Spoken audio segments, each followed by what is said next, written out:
Sup guys, magandang umaga nga pala. For today's video, ipapakita ko sa inyo ang gagawin ko ngayong araw.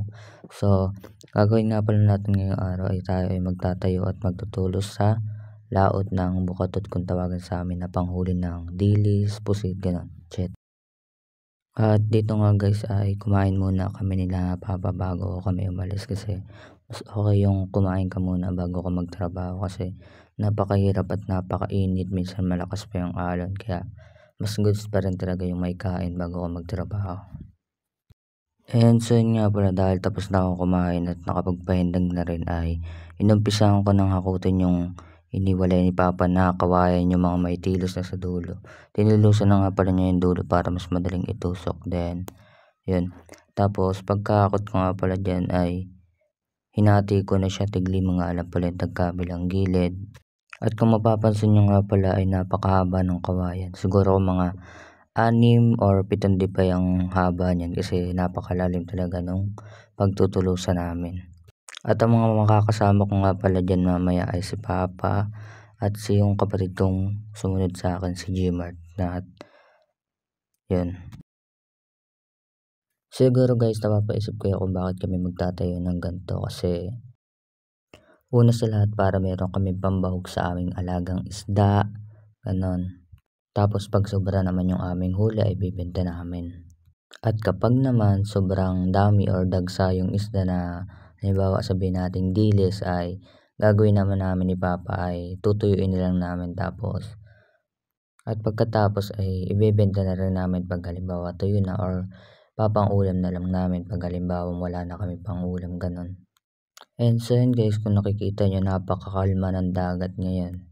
Yan, ganyan dapat kakalma pag kami magtutulos kasi pag sobrang lakas talaga ay napakahirap, tulad nung minsan nagtulos kami nung unang-una yung part 1 na video kaso hindi ko na ganong na videohan kasi sobrang lakas talaga nun, tapos maulan-ulan pa nun, tapos basta yung alon niya hindi, napakahirap talaga magtulos, tapos mahangin-hangin pa siya. Tapos papakita ko sa inyo mamaya yung video na talagang halos yung tinusok namin ng una ay tumba na.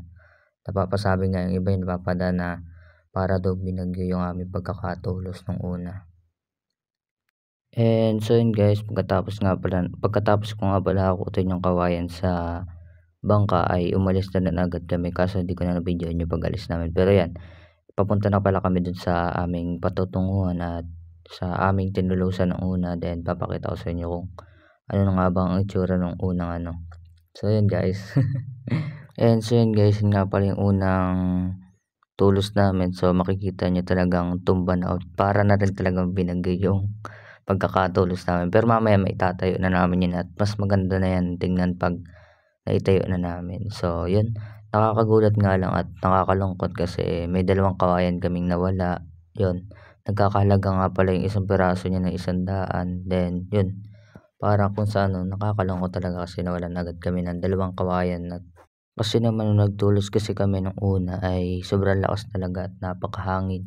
Kung makikita nyo ngayon ay napakakalma. Ayun, walang kagalaw-galaw ang tubig pero nung unang tulos talaga namin sobrang galaw talaga niya at napakahirap na magtulos at magano. So yun guys, tapos nga pala kami magtulos niyan, yung mga lahat ng kawayan na nadala-dala namin ay yan, naitusok na namin. So 'di ba napakagandang tingnan at si Papa naman ay hinihila na laang yung angklang ginamit namin para hindi kami ganong mapayad, and yun, para maibangon din namin yung mga tulos na tumumba. Yun, mas kailangan talaga mga diskarte dyan para mas maitayo ng maayos yung aming bukatot. So yun guys.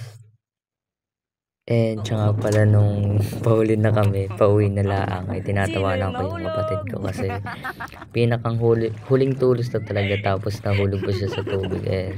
Siya lang yung basa sa amin, magkakasama kami tatlo, siya lang talaga yung basa. Kaya niloloko-loko namin ni Papa kasi yung pag-apak talaga niya sa kawayan, tapos yung pag-ugog niya ay yun, nalaglag siya. So yun guys, thank you nga pala sa lahat ng mga nanonood, and please and like and share, and thank you so much sa inyo lahat. Subaybayan yung aking vlog.